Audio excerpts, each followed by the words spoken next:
Glad to have you back with us as we take issues of homeland security and national security and bring them home to you.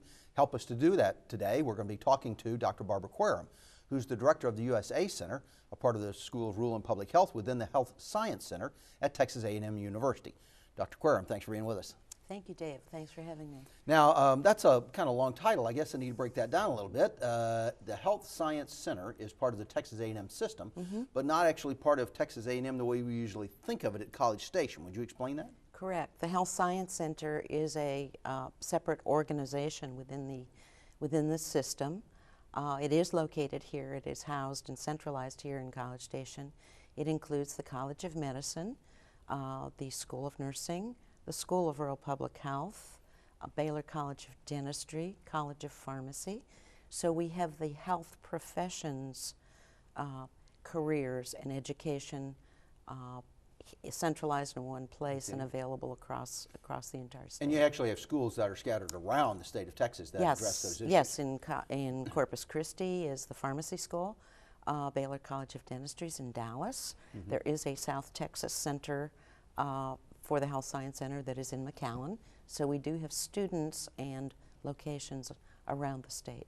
Now, you mentioned within the Health Science Center, you have the School of Rural and Public Health, where you direct the USA Center. Right. Tell us what exactly is public health, because it's not what most people think of. Right. Public health deals with population health, health of groups of people, communities, universities and all of the students, even our neighborhoods. Public health tends not to focus on delivery of healthcare services, certainly not exclusively, as does medicine and nursing and some of those. We tend to look at the broader perspective of the overall health of the population, the community at large, and we address things from a preventive nature, from a health behavior, from a community emergency preparedness side. So we tend to look at the bigger picture of large groups of people. So public health wouldn't necessarily look at cardiology, but it might look at heart disease writ large. Exactly. Heart disease, obesity, tobacco-related issues. Problems with cancer. Aging issues and needs, problems with cancer, those kinds of things. Also things like our food safety and our water supplies, restaurant inspections, disease prevention, investigation of disease outbreaks. So it's not about healing me personally when I'm sick, but it's about keeping me and all of my friends and all of my neighbors well on a day-to-day basis. Exactly. And we tend to take public health for granted because it isn't quite as visible to us as some of the actual service deliveries. Now, you're in the School of Rural and Public Health. Exactly. This is a special challenge in rural areas. Why is that? Exactly. We're the only school of public health in the nation, the first in the nation, with a rural focus. Our rural communities rarely have the assets, the funding to work with, to have a local health department, to have bricks and mortar and people whose job it is to be part of the local health department. So they tend not to have a health department at all. In Texas, for example, we have 154 of our 254 counties that do not have a local health department in their county. The state, through its state health department, through its regional office, steps in to assist, but still they lack that focus around public health.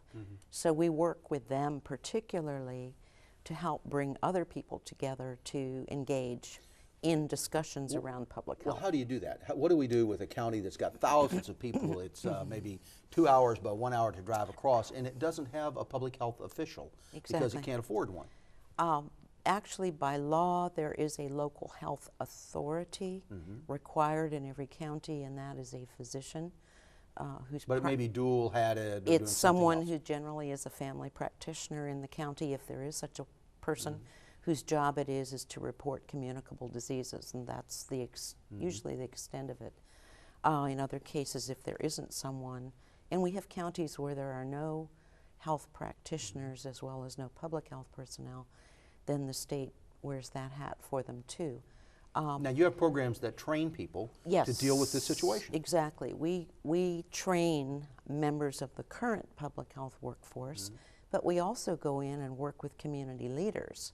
We work with county judges and commissioners, the school nurses, veterinarians, cooperative extension agents, in how to begin to address public health in your county when you don't have a local health department.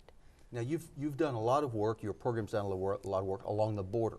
There's a great example of a special problem. Yes. Rural areas, not necessarily a public health program or structure, and yet serious problems that could go back and forth across the border. Exactly. What have you done in that area? We have looked at, and our work with the border goes back about 10 years, where I actually was able to utilize a telehealth opportunity to connect some of the border health providers and clinics to areas of expertise. So telehealth meaning electronic? Electronic versions. But what we have done as we've gotten to know the border communities better is to identify the promotores population, the community health workers. And we actually have an ongoing training program that's part of the certification process, where we work with the promotores and teach them a variety of skills that they can use in their colonias communities, as well as in some of the clinics, help them identify issues, conduct health promotion and prevention activities, participate in community preparedness. And of course that serves to keep the larger population as a whole healthy by finding, identifying, and restricting diseases that might be special to that community. Exactly, and by providing skills and knowledge to the grassroots folks who are accepted and trusted parts of those communities. Now I would guess a great example of that would be the current problems that we're facing with flu. I know that's the top of your inbox. Talk about that just a little bit, how public health is addressing this issue. Well, the novel H1N1 flu is very much at the top of our list and has been for some time. For the last 4 years, we have been working at the federal level, the state level, and the local level to help our counties prepare for what we have called pandemic influenza.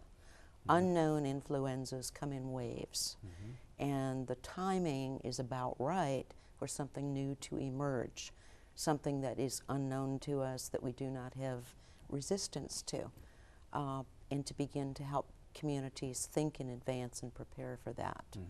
So we have been able, through work with our counties and development of plans, educational programs, actually educating and practicing, exercising and practicing those plans, we've been able to help our communities be better prepared. What's happened right now is the flu that we're currently experiencing is new. It is at a different time sequence than one normally sees the flu, but our normal seasonal flu is also circulating, and it's running later than it usually does. So something very unusual. Both things are happening right now also. And that means you do expect to see this continue again in the cold weather next year? It's continuing to grow. We are seeing numbers increase right now. It has not gone away, and our efforts at the moment are spent 50% looking at and getting to know this virus better, understand its impact in the different age groups that are involved now, as opposed to the traditional flu, those who are affected by flu. At the same time, we're trying to plan ahead and anticipate what we need to be doing for this fall. Dr. Barbara Quiram is the director of the USA Center, a part of the Health Science Center, teaches rural and public health here at Texas A&M University. Thank you very much, Barbara, for being with us.